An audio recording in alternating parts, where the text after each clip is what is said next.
వారాహి నవరాత్రుల సందర్భంగా 150 మంది ఋత్వికులతో సహస్ర చండీ మహాయాగం సంప్రదించండి. నమస్తే, వెల్కమ్ టు సుమన్ టీవీ. నేను పద్మిని. ప్రస్తుతంతో పాటు ప్రముఖ ఆధ్యాత్మికవేత్త, ప్రముఖ న్యూమరాలజిస్ట్, లక్ష్మీ నరసింహస్వామి ఉపాసకురాలు శ్రీమతి స్రవంతి గారు మనతో పాటు ఉన్నారు. మాట్లాడదాం. నమస్తే అక్క. నమస్తే పద్మిని. ఇక జ్యేష్ఠ అమావాస్య వచ్చేస్తోంది, మంగళవారంతో కూడి వస్తోంది. దీనికి ఏమైనా సిగ్నిఫికెన్స్ ఉంటుందా? మరి ఈ మంగళవారం అమావాస్యని ఎలా వినియోగించుకోవాలి ఒకసారి మీ ద్వారా అక్క. తప్పకుండా చెప్తాను పద్మిని. భౌమ అమావాస్య అని అంటారు అనమాట.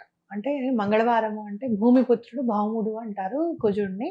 కాబట్టి అప్పుడు గనక మనకి అమావాస్య వస్తే గనక ఎట్లా అయితే సోమవారం అమావాస్య వస్తే సిగ్నిఫికెన్స్ ఉందో, ఆదివారం వస్తే సిగ్నిఫికెన్స్ ఉందో, అట్లానే మంగళవారం నాడు వస్తే కూడా సిగ్నిఫికెన్స్.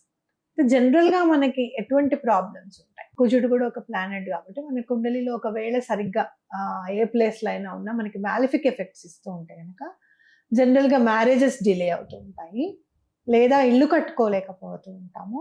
అదే కాదు ఇంకా అంటే కనుక ఒంట్లో ప్రాబ్లమ్స్ ఉంటాయి, బ్లడ్ రిలేటెడ్ సంబంధించిన అనారోగ్యం అనేది ఉంటూ ఉంటుంది.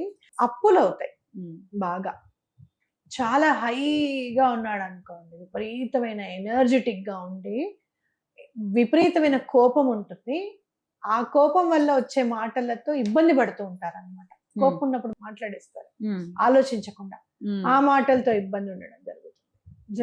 జనరల్ గా ADHD ప్రాబ్లం ఉంటుంది, హైపర్ యాక్టివ్ ఉన్నారు పిల్లలు అంటే గనక కుజుడు వల్ల కూడా ఇబ్బంది కలగచ్చు.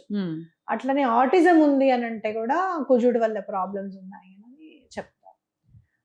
అయితే మనకి ఇప్పుడు ఎలా మనం ఈ ప్రాబ్లంలోంచి ఎట్లా బయటపడాలి అని అంటే కనుక మంగళవారం నాడు ఆంజనేయ స్వామిని గనక పూజిస్తే చాలా మంచిది అని మనకు అందరికి తెలిసిందే. అలానే అమావాస్య నాడు ఆంజనేయ స్వామిని పూజిస్తే కూడా చాలా మంచిది. రెండు కలిసి వస్తున్నాయి. అందులో జ్యేష్ఠ అమావాస్య, బడా మంగళవారం అని చెప్పి మనం చాలా చేసుకొని ఉన్నాము. చాలా మంది బడా మంగళవారం చేశాము అని చెప్పి నాకు కూడా చెప్పారు, మెసేజెస్ ఇస్తున్నారు. నేను కూడా చేశాను. నాకున్న పని బడా మంగళవారం నాడు స్టార్ట్ చేసినప్పుడు పని మొదలైనది. నిన్నటితో బడా మంగళవారం అయిపోయింది, నా వర్క్ కంప్లీట్ అయిన పద్ధతి అని చెప్పారు. మరి అది మేము మిస్ అయ్యాము, చేయలేకపోయాం, మా పరిస్థితి ఏమిటి? ఈ జ్యేష్ఠ అమావాస్య నాడు వచ్చే మంగళవారం చేసుకుంటే చాలా మంచిది. ఒక 11 రూపాయి బిళ్ళలు తీసుకొని మీరు ఏం చేస్తారు అని అంటే పొద్దునే లేచి 11 రూపాయి బిళ్ళలు కి కూడా చక్కగా గంధము బొట్టు పెట్టి హనుమాన్ చాలీసా 11 సార్లు చదవండి. చదివి ఒక్కొక్క రూపాయి నాణము చక్కగా స్వామి దగ్గర పెట్టేసేయండి పొద్దున్న పూట, లేదా సాయంత్రం పూట అయినా పర్వాలేదు. అవి మీరు తీసుకువెళ్ళి నెక్స్ట్ డే చక్కగా స్వామికి సమర్పించండి. గుడిలో వేసేయమంటారా? గుడిలో ఈ 11 సార్లు ఏదైతే మీరు సంకల్పం తీసుకుని చదువుతారో ఎటువంటి పరిస్థితుల్లోనూ ఆ సంకల్పం నెరవేరుతుంది అనేది గుర్తుపెట్టుకోండి. ఒకసారి హనుమాన్ చాలీసా చదవటం, ఒక రూపాయి కాయిన్ అక్కడ పెట్టడం, అట్లా చేయమంటారా? అంతే. రాముల వారి పాదాల దగ్గర పెట్టి బొట్టు మనం పెడతాం కదా, గంధము కుంకుమ పెట్టి కొంచెం అక్షింతలు వేసి కొంచెం సింధూరం కూడా వేయండి చక్కగా. అలా మీకు ఏమన్నా ఈ కాయిన్స్ అనేవి మనం ఇంట్లో అట్టు పెట్టుకుంటే బాగుండు అని అంటే గనక ఒక్క 5 రూపీస్ కాయిన్ భగవంతుడి దగ్గర పెట్టి ఈ 1 రూపీ కాయిన్ చదివిన తర్వాత సింధూరం అది వేస్తారు కదా, అలానే ఆ కాయిన్ మీద కూడా అలానే వేసి ఆ 5 రూపీస్ కాయిన్ అలానే ఉంచుకొని మళ్ళీ అలానే అట్టు పెట్టుకోండి. మళ్ళీ ఎప్పటికొస్తుందో జ్యేష్ఠ అమావాస్య మంగళవారం నాడు చెప్పలేం. మంగళవారం అమావాస్య రావడమే చాలా రేర్ గా వస్తుంది, జ్యేష్ఠ మాస మంగళవారం రావడం అనేది మనం చెప్పలేము. కాబట్టి ఈ పని చేసుకుంటే చాలా మంచిది. రైట్. అలాగే పితృదోషాలు ఏమన్నా ఉన్నాయి జాతకంలో అంటే కూడా అవన్నీ కూడా తొలగిపోవడానికి మంగళవారం అమావాస్య చాలా మంచిది. మీరు ఏం చేస్తారంటే వాటర్ డొనేట్ చేయడం అనేది చాలా ఇంపార్టెంట్. పితృదోషాలకి వాటర్ డొనేట్ చేయడం అంటే చాలా ఇష్టం. గొడుగులు డొనేట్ చేయడము, చెప్పులు దానం చేయడం అనేది చాలా మంచిది.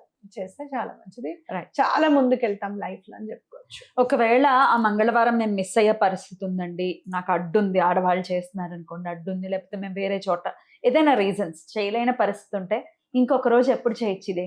ఆ రోజు ఒక 500 రూపాయలు 100 రూపాయలు పక్కకు పెట్టుకుని ఆ డబ్బులు మీరు ఎప్పుడన్నా నెక్స్ట్ ఎప్పుడు కావాలనుకుంటే నెక్స్ట్ మంగళవారం నాడు చేసుకోండి, తప్పకుండా అవుతుంది.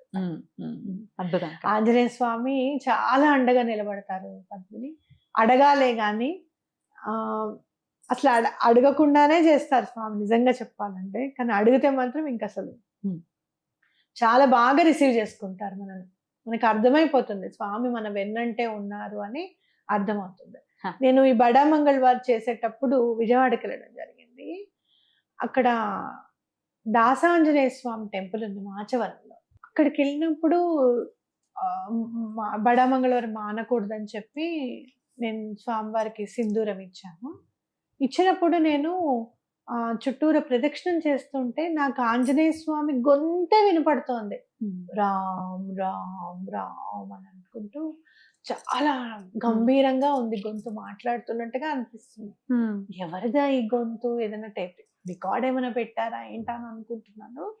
కానీ అక్కడున్న బ్రాహ్మలు ఎవరైతే స్వామికి పూజ చేస్తున్నారో ఆయన గొంతు అట్లా ఉంది. సేమ్ రామ్ అని వస్తుంది చూసామా, అలానే ఉంది ఆయన గొంతు. నాకు అనిపించింది ఆయన చేస్తూ చేస్తూ చేస్తూ ఈయన కూడా ఆంజనేయ స్వామి. నేను విన్నాను ఈ మాట. ఆంజనేయ ఉపాసకులు అలా చేస్తూ చేస్తుంటే అలా మారిపోతారట, ఆంజనేయుడుగానే మారిపోతారని విన్నా నేను కూడా. గొంతు అట్లా ఉంది.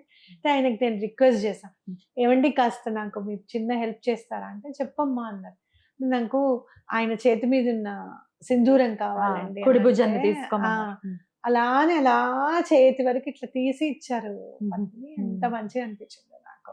మనం ఏం పరిచయస్తులం కాదు, ఏం కాదు, కొంచెం చిన్న సహాయం చేయాలండి మీరంటే, చెప్పమ్మా అని చేశారనమాట. అంటే భగవంతుడు ఎక్కడో లేడు, మనుషుల రూపంలోనే మనకి హెల్ప్ చేస్తూ ఉంటాడు అనడానికి ఇదొక ప్రతిదీ.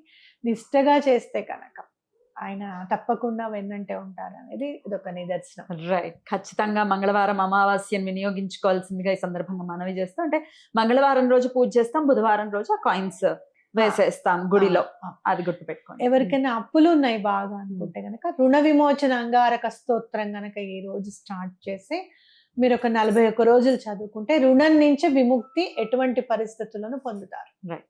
అలాగే పొందాలి.